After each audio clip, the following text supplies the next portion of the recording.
Bonjour et bienvenue à la 58e diffusion de 5e dimension. Comme nous l'avons vu dans la vidéo précédente, les cartes anciennes montrent de nombreuses incohérences qui pourraient invalider la chronologie temporelle enseignée dans nos livres d'histoire. C'est le cas pour l'Empire de Tartarie, mais aussi pour la France et l'Europe. Cette vidéo est un extrait du documentaire Chronologie 2.0 réalisé par un collectif de chercheurs qui démontre cette théorie. Vous trouverez ce documentaire ainsi que d'autres sur leur page Facebook. Le lien est sous cette vidéo.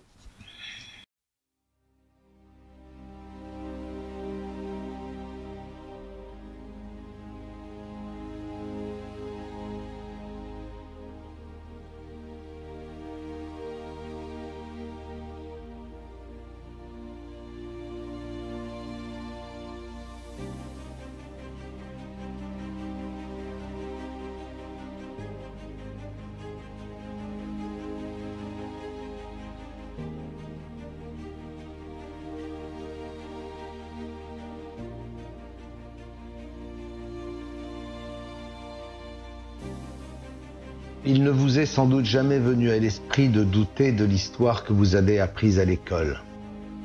Pour l'immense majorité d'entre nous, cette histoire est bien connue des spécialistes. Elle est étudiée et décrite depuis des siècles. Alors, a priori, pourquoi en douter? Eh bien peut-être parce que, contrairement à ce que l'on pense, de nombreuses zones d'ombre persistent encore dans notre passé, particulièrement en ce qui concerne notre lointaine histoire. Malgré le nombre de spécialistes engagés dans la recherche historique, la plupart des mystères issus de l'Antiquité restent encore aujourd'hui inexpliqués. Comment furent érigées les gigantesques pyramides des Égyptiens? D'où provenait la science des Grecs qui leur permit de découvrir la spéricité de la Terre et d'en calculer la taille? D'où les ingénieurs romains tenaient-ils les techniques pour bâtir en béton des édifices comme le Colisée ou le Panthéon de Rome? Face à ces mystères, les historiens et archéologues en sont bien souvent réduits à simplement constater et à s'émerveiller devant l'exceptionnel niveau qu'avait atteint l'humanité dans des temps reculés.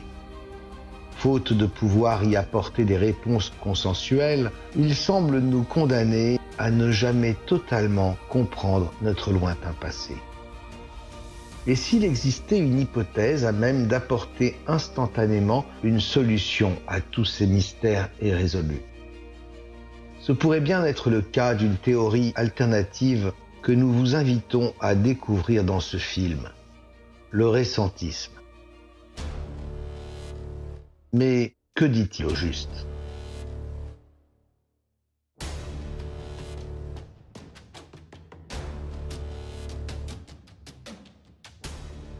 L'hypothèse récentiste repose sur un unique postulat très simple à appréhender. L'idée que la chronologie conventionnelle qui sert de toile de fond à toute notre histoire ne soit pas le reflet de la vérité. Pour les récentistes, la trame temporelle admise s'étalant sur 5 millénaires devrait être considérablement raccourcie. De fait, notre histoire connue serait beaucoup plus courte que ce qui nous est enseigné, et par conséquent, elle serait également beaucoup plus récente.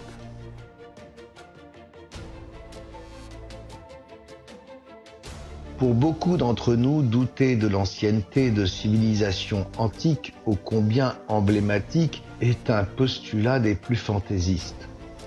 Des centaines de preuves archéologiques témoignent encore de nos jours du génie créatif de peuples comme les Romains, les Grecs ou les Égyptiens. Certes, leurs vestiges sont anciens, mais de combien de temps? Ces temples encore debout, à l'architecture avancée, à la technologie aboutie, souvent parée de couleurs éclatantes et de statues de marbre ou de bronze parfaitement réalisées, peuvent-ils réellement dater de plusieurs millénaires comme on nous le dit, ou simplement de quelques siècles comme l'avancent les récentistes? Et si les solutions aux nombreuses énigmes insolubles que nous ont léguées ces civilisations supposées très anciennes n'avaient au fond qu'une seule origine, leur datation erronée. Au premier abord, la théorie récentiste pourrait passer pour une hypothèse des plus farfelues. Car si on commençait à douter de la trame temporelle admise, c'est une immense partie de notre histoire qui pourrait s'effondrer. Et pourtant, ne croyez pas que les récentistes soutiennent une hypothèse aussi dévastatrice sans en posséder des indices probants. Ce sont ici quelques-uns des arguments avancés par un collectif de chercheurs récentistes, Chronologie 2.0, que nous allons aborder dans ce film. Ils n'ont pas valeur de consensus, mais ils représentent une vision possible du récentisme. Assurément, certains de ces arguments pourraient bien faire office de preuve. Preuve que l'histoire qu'on nous enseigne pourrait être entachée de grossières erreurs de datation, entraînant nécessairement dans son sillage de nombreux mystères inexpliqués. Mais en imaginant simplement une chronologie plus récente, beaucoup d'entre eux pourraient enfin trouver une solution. Et peut-être nous amener à imaginer l'inconcevable. Et si les récentistes avaient raison?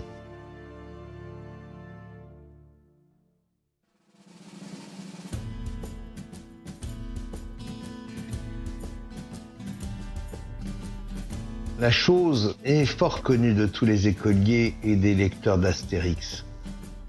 Avant de devenir des Francs puis des Français, nos ancêtres étaient des Gaulois. Pour l'histoire conventionnelle, ces Gaulois très anciens avaient disparu avec l'invasion romaine orchestrée par le célèbre Jules César en -52. Suite à la défaite de Vercingétorix à Alésia, ils étaient alors devenus des Gallo-Romains. Puis, à la chute de l'Empire romain en 476 et le couronnement de Clovis comme premier roi des Francs en l'an 480, la véritable histoire de France débutait. La Gaule avait vécu.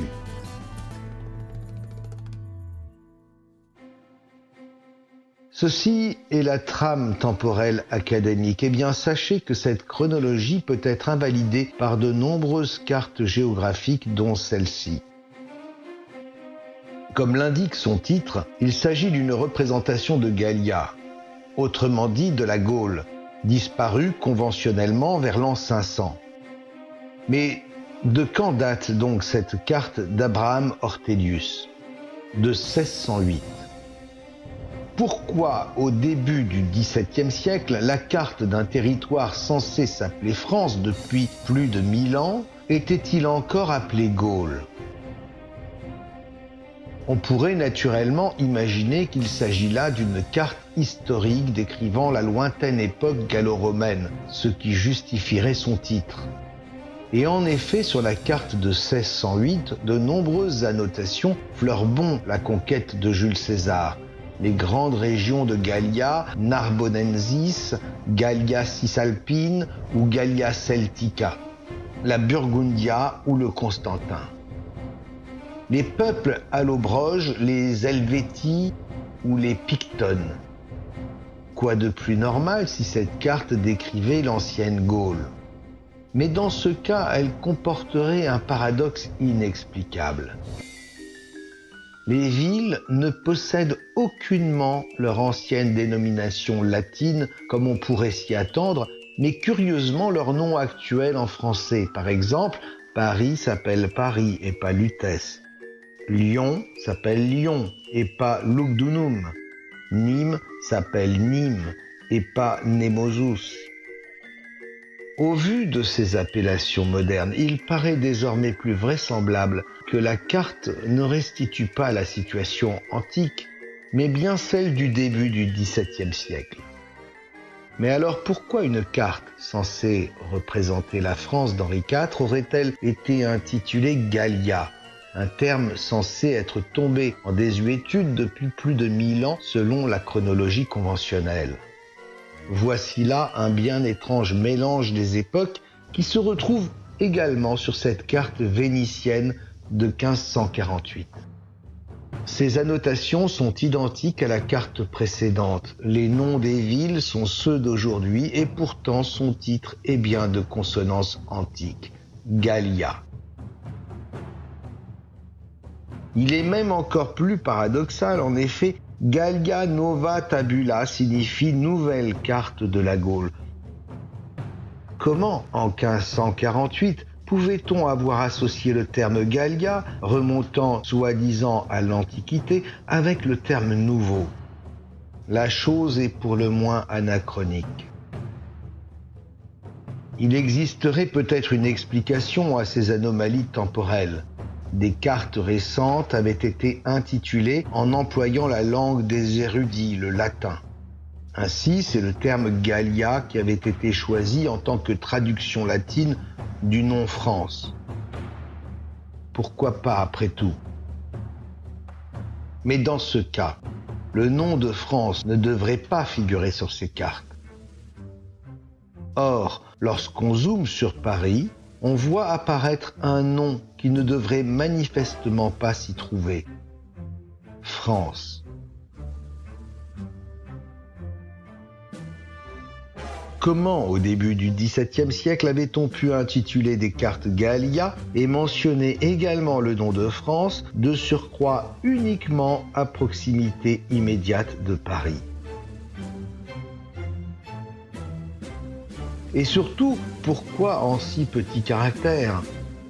La taille de la police d'écriture employée pour la France est exactement la même que pour la Champagne, la Thiérache, le Vermandois ou la Picardie, c'est-à-dire de simples régions actuelles. Elle est même moins importante que celle de la Normandie, de la Bretagne ou du Poitou. Comment interpréter ces bizarreries? Elle pourrait très bien nous indiquer une chronologie bien différente de celle des manuels scolaires. Au moins, jusqu'au début du XVIIe siècle, le territoire appelé France n'avait probablement rien à voir avec une immense nation. Il se réduisait sans doute encore à une simple région entourant Paris, l'actuelle Île-de-France, pas plus importante que la Champagne ou la Picardie. Mais alors, comment appelait-on l'entité représentée sur ces cartes? Eh bien, peut-être tout simplement comme leur titre l'indique, Gallia, ce terme étant la traduction latine non pas de la France, mais de la Gaule.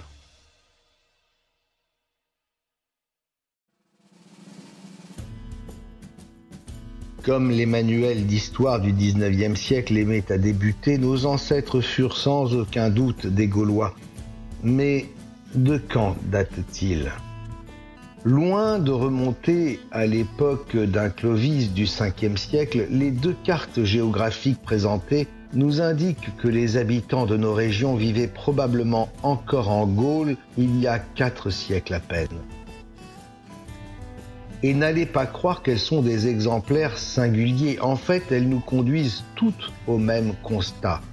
Il y a plus de 1000 ans d'écart entre ce qu'elles nous révèlent et la version induite par la chronologie conventionnelle.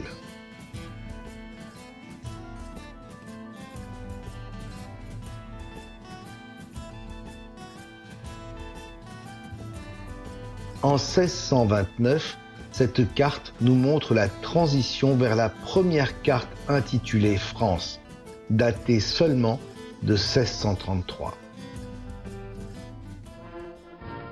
Ainsi, la France qu'on nous décrit millénaire ne s'était probablement pas constituée en un vaste territoire unifié avant le XVIIe siècle.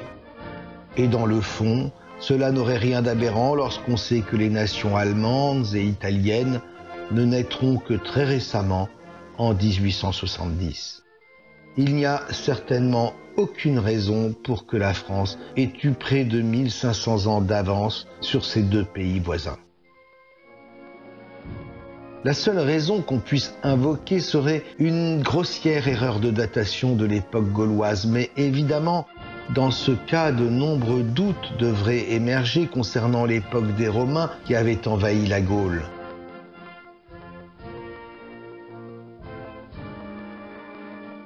Date-t-il réellement d'une lointaine antiquité ?